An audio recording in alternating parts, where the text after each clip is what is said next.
Hello everyone, welcome back to the channel. I'm Ken Digest and I'm coming live from home at our beautiful home in Africa, in East Africa, Kenya. And I just want to take this time to invite you all.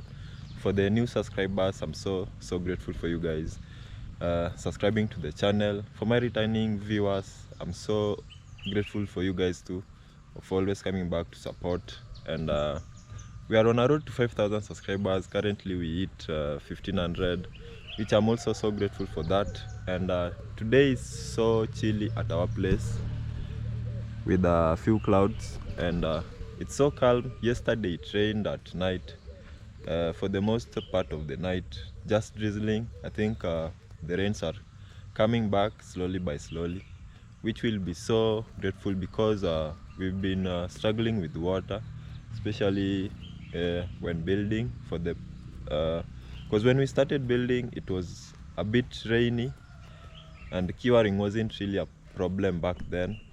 But when we were reaching at the Linton, we reached when it was the dry season, the period where people are removing crops are drying in the farm, especially for example like maize. And we had a bit of a problem because at our place at home here we only have one well, which is at our grandma's place. And I've even explained in most of my videos. And even at my grandma's tank, her tank is empty, our tank is empty. All of us are taking water from our uncle. But since the rains are coming back, is so good because our grandma will have water. We love water. The well will start coming up, and also at my uncle's.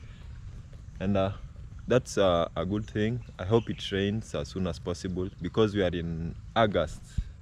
Yes, we are in August. And August is the month where the rains start, especially at the end.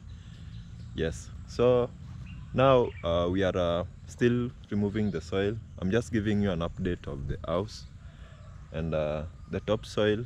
And once we remove it, we'll just place it just next to the gate, because usually when it rains, a lot of water flows towards the gate, removing all the topsoil that are here. So we've been just from the debris from the house, we've been trying to level the place. If you see, these are some bricks and some stones that pieces of stones. So even for the topsoil that we are drawing from the living room, we are just gonna spread it all the way here. I know after some few weeks the grasses will start growing, because I know we'll cover all the grass. Yes, so that's the update for today. And I just want to also say that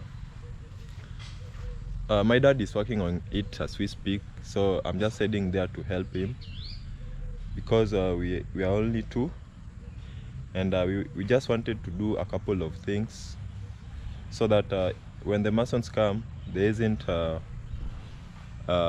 much more work that is needed. They only come in and start the construction. Yeah, so we are just lightening up the workload for them. And we are also free this time when the masons are not around, so being part of the house, helping a little bit, I think it's good, and even it's comforting. Yes, so we'll head there immediately. Yes, and now and let's see the progress. I've just come and found my dad. He was just starting. We made a little bit of progress in it. Yes, so for those that are maybe thinking that it will be messy, no, it's only one stairs. Yes, so this is the soil we've removed, and we are continuing.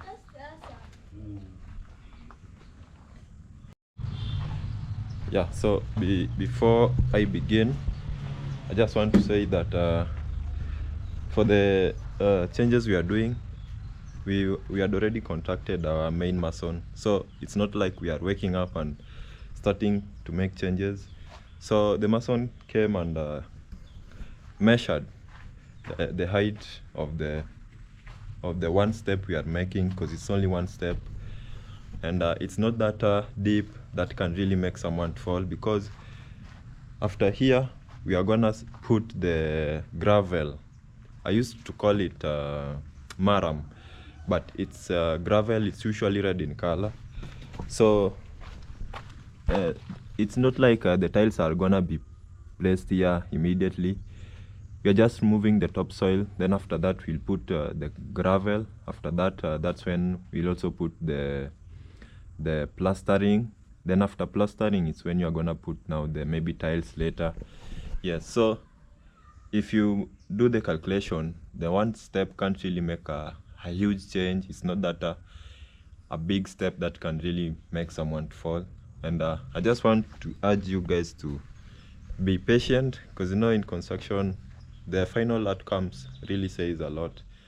And for those people that were maybe asking, uh, maybe are wondering, we are making a very huge or a deep floor. We are not doing that, and thank you for your concerns. It really matters. It also gives us maybe an idea of how to make it. So we are just continuing. I just want to remove the soil with the wheelbarrows as my dad continue digging up the soil. Yeah, so this is the second day actually. Yes, so let me just go and take a spade. We usually have a store that we usually place the tools. Then I guess we are gonna start from there.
So guys, we managed to do half, like 3/4 of the living room.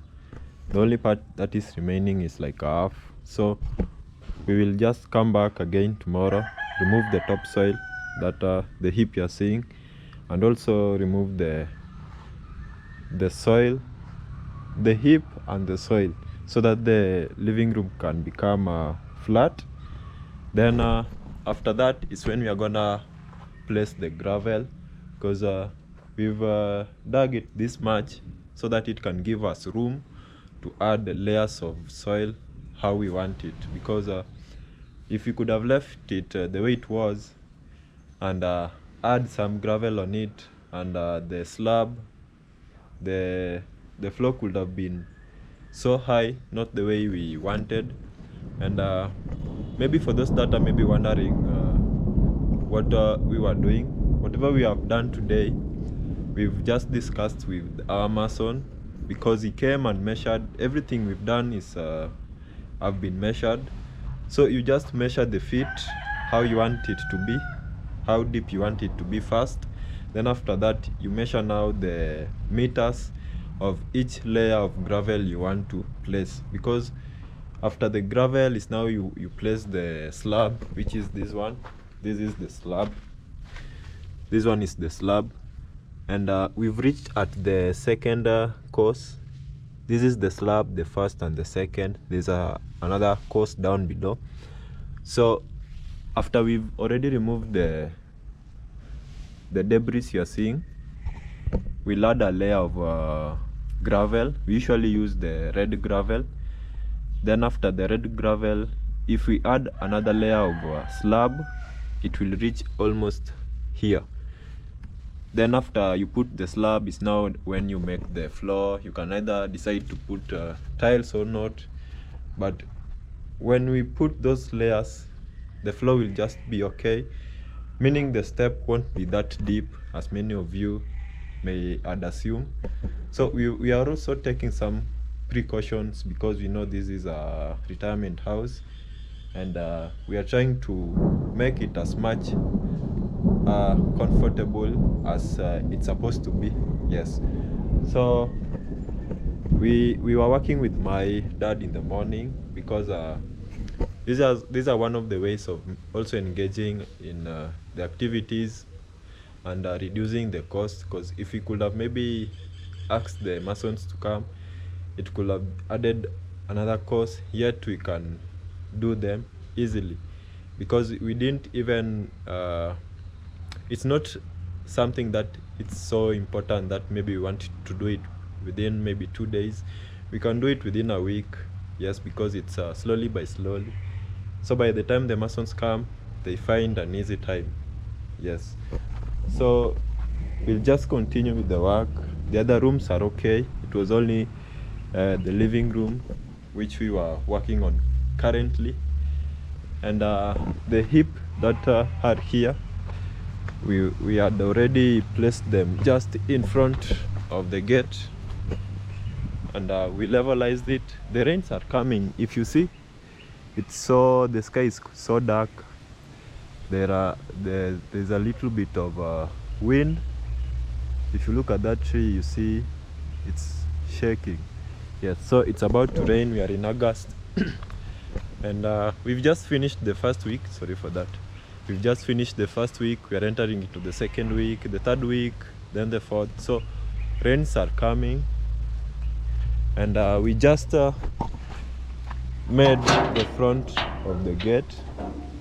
We are putting some heaps of soil in here, because when it rains, there is always an overflow of water just coming all the way, sweeping away the topsoil. So we are just trying to embed some layers of soil on top. I know because it's raining, the grass will grow soon enough, because if you see on this side, there are some grasses. Yeah, but we've tried to work on it. It's still a work in progress. By the time we are done with the soil in the living room, all this place will have been leveled so well. Yes, so it's just a matter of being consistent so that we can finish with the living room and add on to other things. Guys, if you see, I don't know whether you're hearing the thunder. It's almost raining, and I'm so happy because we really need water. Yes, we really need water. And I forgot to mention one thing, because we've removed the topsoil from this area, this part of the living room. We are gonna be forced now to buy the Damcos, because the area we built the house, usually it retains a lot of water, though it's the loamy soil. It's not clay, it's not sandy, it's just the loamy soil, but it always retains water. So we are gonna be forced to buy Damcos. Damcos is the materials used to prevent water from destroying the walls or seeping through the walls. It's this one over here. This one is the polythene one. We used two types. This one, we have this one is a little bit heavy. If you see it, you see some particles of sand and tar. Yes, and this one, the costs are the same. The only difference comes in when this one, when you buy it, you can cut according to the meters you want, but this one, you buy it in rolls, so the cost is the same as I've mentioned, and the only difference is that this one you can cut. It's usually big. When you go to buy it, it's usually a large roll. It can be even like 1,000 meters. So if you want to buy like 500, 400, you cut it to your liking. But these other Damcos, the meters are usually fixed. I think I've just forgotten because it's been a couple of weeks, but yeah, what I remember is that this Damcos, it's usually fixed in meters. So let's say, for example, it's 20 meters. You can't cut it, you only buy 20 meters. Yes, but this one, if it's 20, you can tell the person selling at the hardware that you want 10 meters, yes, and they cut it. So we'll be forced it. I don't know which one we'll use between this one. The two of them are productive. They serve the same purpose. So we'll have to just put it below, around the floor, and also at the wall until it reaches up to here. Yes, and meet this other one, because this is the other Damcos. If you look keenly, this is the other Damcos I was talking about. I don't know whether you guys, let me just show it. Yes, you see it. Yeah, so this is the one with the sand particles, and this is the one like a polythene. Don't know whether you are able to see. Yeah, this one, but this one has the sand particles in it. It's really strong. Yes, but both of them serve the same purpose. Yes, so we're only doing that so that we can prevent water from passing underneath, because if you don't really manage the floor and put tiles, water will destroy the tiles. I've seen it in a certain house which I won't mention, but actually my uncle's place, let me just say it. Yes, my uncle's place, in their living room, they didn't really the people who were making the floor didn't do what was required, but it was only a small place, so water was passing through. So that's when I learned it's usually better to prevent. And also there's a certain house we went, and the living room was down like this one, but the water was passing through the wall, and you could see, because it was affecting the paint. If water is passing through, you can easily see the paints are being washed out. So we are also here taking a lot of precaution. So we'll put the Damcos so well so that it can't really affect. Yes, so so far so good. we'll come back and continue. Once we've removed all this debris is when now we can start putting in the calculations of how we want the living room, because also this part has to be removed. This part you're seeing, this part here has to be removed, be shaped so well. Yeah. So I think I'll end my video for today, and just wish you well. Take care of yourselves, yes, so that we can meet in my next video.